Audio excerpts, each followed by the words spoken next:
Is there a spiritual message in Encanto? I'm Elliot, and welcome to this thing I call Disney Church, where we discuss the faith and spirituality themes in Disney films. So there's a big obvious one with Encanto. There's lots of talk of miracles, and we have magic and supernatural abilities, so let's talk about that. Whilst the main message of the film kind of feels more like a mental health message, I think it kind of slips into spirituality as well. Why don't we look at where do the gifts come from? Well, it comes from the grandfather, a man laying down his life, sacrificing himself for his family, with the ultimate goal that they should all flourish, and that's why they are given the miracle. I mean, it kind of sounds like Jesus.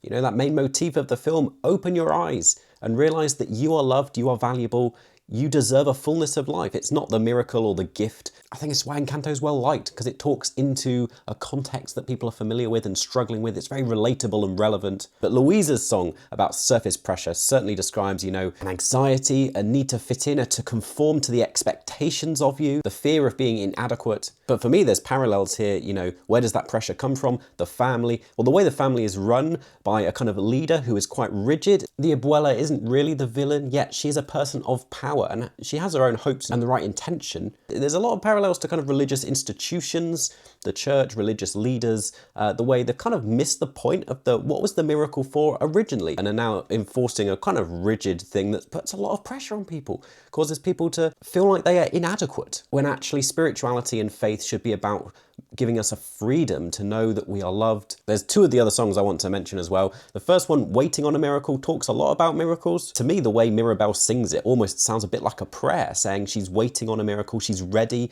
she's just looking for something to call her to say, I will step up and do what I need to do. But I love how it ends, because it's not just a prayer talking to, I don't know whether you believe in God or not, but a higher power, but actually says, I'm sick of waiting on a miracle. I'm just going to get on and do it. For me, that's what prayer is about, fulfilled through our own actions. Final song I want to mention, oh, I love this one. This might be my favorite song, Two Oroquitas. I'm sorry, I'm terrible at Spanish. This is such a beautiful metaphor for spiritual transformation, talking about two caterpillars turning into butterflies, that we have to leave behind what we knew for certain and was comfortable and go into the unknown. In a world that never stops changing, don't hold too tight. We don't know what spiritual change will look like. I could just sit here and read the lyrics of all the songs out. I mean, it would take forever, but I'd have a lot of fun. This has been a conversation starter about Disney's Encanto. I'd love to hear your thoughts.